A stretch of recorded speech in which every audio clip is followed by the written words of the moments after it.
ये तो सवाल आपको भारतीय जनता पार्टी के नेताओं से पूछना चाहिए था कि दागी लोगों को नरेंद्र मोदी जब अपने पार्टी में ले लेते हैं या भारतीय जनता पार्टी अपने पार्टी में ले लेते हैं तो वो स्वच्छ हो जाता है, निर्मल हो जाता है, बिल्कुल एकदम पवित्र, गंगा की तरह पवित्र। हाथी ठोक के शरद पवार साहब कहते हैं कि मैं तोड़ फोड़ वाले और भारत को जलाने वाली भारतीय जनता पार्टी के साथ जीते जी नहीं जाऊंगा और न हम अपने किसी कार्यकर्ताओं को जाने दूंगा। शरद पवार जी अगर इंडिया की बैठक में जाते हैं तो यह आपको समझ लेना चाहिए कि शरद पवार जी और अजीत पवार जी का कहीं कोई राजनीतिक तौर पे मेल नहीं है और निश्चित तौर पे यह कोई छुपा हुआ एजेंडा नहीं है। शरद पवार साहब सेकुलर मिजाज के नेता हैं।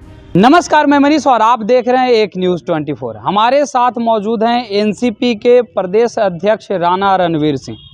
रणवीर सिंह जी, अशोक गहलोत का एक बयान आया है, उन्होंने कहा कि राहुल गांधी जो हैं प्रधानमंत्री के दावेदार हैं। आप क्या कहेंगे?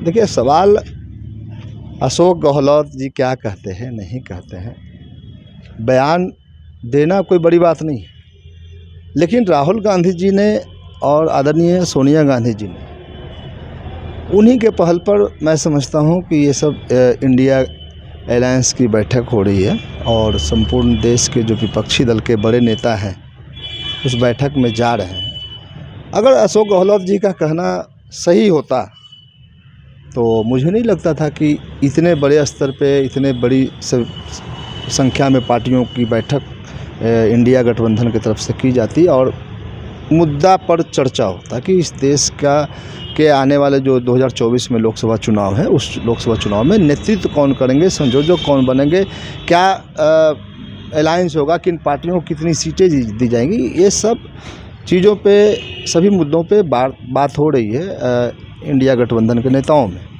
उसमें अशोक गहलोत जी का क्या बयान है मैं तो देखा नहीं है, आपके माध्यम से मैं सुना हूँ, लेकिन ये मुझे नहीं लगता कि ये बात सही हो सकती है, क्योंकि इंडिया गठबंधन का मतलब है कि अभी नेता पर कोई चर्चा नहीं, चर्चा हुआ भी होगा तो अभी कोई फैसला नहीं। जब फैसला हो जाएगा तो अशोक गहलोत जी को भी मानना पड़ेगा, एनसीपी के नेता राणा रणवीर सिंह को भी मानना पड़ेगा, सभी को मानना पड़ेगा। लेकिन चर्चा हो रही है, अभी घोषणा नहीं हुई है इंडिया के नेता का। कुछ महीने पहले चाचा और भतीजा के बीच जो है सियासी खींचातानी देखने को मिला और चाचा का साथ छोड़ के अजीत पवार जो है एनडीए गुट में शामिल हो गए। लेकिन कहा यह जा रहा है कि पर्दे के पीछे दोनों की मुलाकात जो है अभी भी जारी है। अब 31 अगस्त को जो बैठक होने वाली है, एक तरफ एनडीए की बैठक तो दूसरे तरफ इंडिया की बैठक होने वाली है और मुंबई में ही बैठक होने वाली है। अजीत पवार एनडीए की बैठक में जाएंगे जबकि शरद पवार जो हैं वो इंडिया की बैठक में जाएंगे। क्या चाचा भतीजा के बीच सब सही है या राजनीतिक कोई एजेंडा चल रहा है? देखिए, मीडिया वालों का काम ही है किसी बात को तिल का ताड़ बनाना। मैं आपसे सहमत नहीं हूँ इन तमाम जो आपने आरोप लगाया या आकलन किया आपने। शरद पवार जी हमारे राष्ट्रीय अध्यक्ष हैं, 1999 में हमारी पार्टी बनी और आदरणीय शरद पवार नेता हैं उस वक्त से लेके अभी तक, 99 से लेके 2023 तक। अब अजीत पवार जी एनसीपी में थे, हैं नहीं, चले गए और भारतीय जनता पार्टी के साथ मिलकर सरकार वहाँ महाराष्ट्र में चला रहे हैं। तो शरद पवार जी अगर इंडिया की बैठक में जाते हैं तो यह आपको समझ लेना चाहिए कि शरद पवार जी और अजीत पवार जी का कहीं कोई राजनीतिक तौर पे मेल नहीं है और निश्चित तौर पे यह कोई छुपा हुआ एजेंडा नहीं है। शरद पवार साहब सेकुलर मिजाज के नेता हैं और शरद पवार साहब देश के वैसे लोगों के द्वारा रिकॉग्नाइज्ड हैं जो जिनकी प्रतिष्ठा एक अलग। अब अजीत पवार जी के बारे में 26 जून का नरेंद्र मोदी जी का बयान आप देख लीजिए। एनसीपी के कुछ नेताओं के बारे में उन्होंने बयान दिया 26 जून, मैं डेट बता देता हूँ, आप सर्च कर लीजिएगा, न्यूज़ में मिल जाएगा। तो उन बयानों के प्रभाव में आके या कह लीजिए कि उस बयान के डर से हमारे पार्टी के कुछ नेता गए उनके साथ। अगर सच्चाई ये होती, नरेंद्र मोदी ये कहते कि नहीं जी ये दागी है, मैं इसको एनडीए गठबंधन में नहीं लूँगा, तो एक बात थी। आपने 26 जून को उन नेताओं के लिए अपशब्द का इस्तेमाल किया और 2 जुलाई को उनको डिप्टी सीएम बना दिया।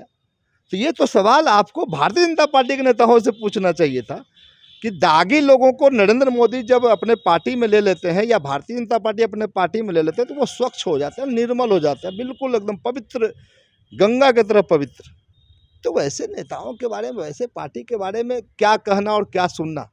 शरद पवार साहब हमारे राष्ट्रीय अध्यक्ष हैं, देश के गिने चुने नेताओं में उनकी गिनती होती है, उनकी प्रतिष्ठा अलग है। वो कभी भी भारतीय जनता पार्टी के साथ किसी कीमत पर नहीं जाएंगे, वो मर जाएंगे, जान दे देंगे, लेकिन भारतीय जनता पार्टी के साथ आदरणीय शरद पवार साहब नहीं जा सकते हैं। और ये छाती ठोक के शरद पवार साहब कहते हैं कि मैं तोड़ फोड़ वाले और भारत को जलाने वाली भारतीय जनता पार्टी के साथ जीते जी नहीं जाऊंगा और न हम अपने किसी कार्यकर्ताओं को जाने दूंगा। ये शरद पवार साहब का हम उनको भगवान मानते हैं। शरद पवार साहब देश को एकजुट रखने में, सेकुलर छवि को, देश का जो सेकुलर छवि है उसको कायम रखने में शरद पवार साहब किसी भी कुर्बानी को देने के लिए तैयार है। आखिरी सवाल मेरा संयोजक के लेकर के, कहा जा रहा था पहले कि नीतीश कुमार जी को संयोजक बनाया जाएगा, लेकिन अब कयास ये लगाए जा रहे हैं कि कांग्रेस की तरफ से मल्लिकार्जुन खड़गे को बनाया जाएगा, जबकि 11 सदस्य उस कमेटी में शामिल होंगे। क्या कहेंगे आप? सबसे पहले मैं इस सवाल के बारे में आपको कह दूं कि मैं उतने बड़ा नेता नहीं हूं जो किसी को संयोजक बना दूं और किसी को हटा दूं। आदरणीय नीतीश कुमार बड़े नेता हैं, देश के कई बार मुख्यमंत्री रह चुके हैं। मल्लिकार्जुन खड़गे साहब कांग्रेस के राष्ट्रीय अध्यक्ष हैं। अब इन दोनों के बीच में या और भी पार्टियों के बीच में क्या खींचातानी है, नहीं है, क्या बातें हो रही हैं, क्या संवाद चल रहा है, इसके बारे में हमें कोई नॉलेज नहीं है। आपको भी ये फेसबुक और व्हाट्सएप यूनिवर्सिटी से मिला होगा सूचना। ऐसी कोई सच्चाई नहीं है। जब होगा कोई फैसला, अगर हो गया होगा तो 2-4-5 दिन अब रुक जाइए ना। 31 और 1 तारीख को ये घोषणा मुझे लगता है कि हो जानी चाहिए। सारे जो अफवाह है और जो आकलन है उस पर विराम लग जाएगा। तो ये थे हमारे साथ एनसीपी के प्रदेश अध्यक्ष राणा रणवीर सिंह, जिन्होंने सीधे तौर पे ये कहा कि अगर बात की जाए चेहरे की तो नीतीश कुमार जो है देश के एक बड़े चेहरे में से जाने जाते हैं, वहीं मल्लिकार्जुन खड़गे कांग्रेस के राष्ट्रीय अध्यक्ष हैं। अब उन दोनों के बीच की खींचातानी के बारे में मैं क्या बोलूं, लेकिन संयोजक किसे बनाया जाएगा वो 1 तारीख को कन्फर्म हो जाएगा आने वाले समय में। इस तरह के तमाम अपडेट के लिए देखते रहें एक न्यूज़ 24।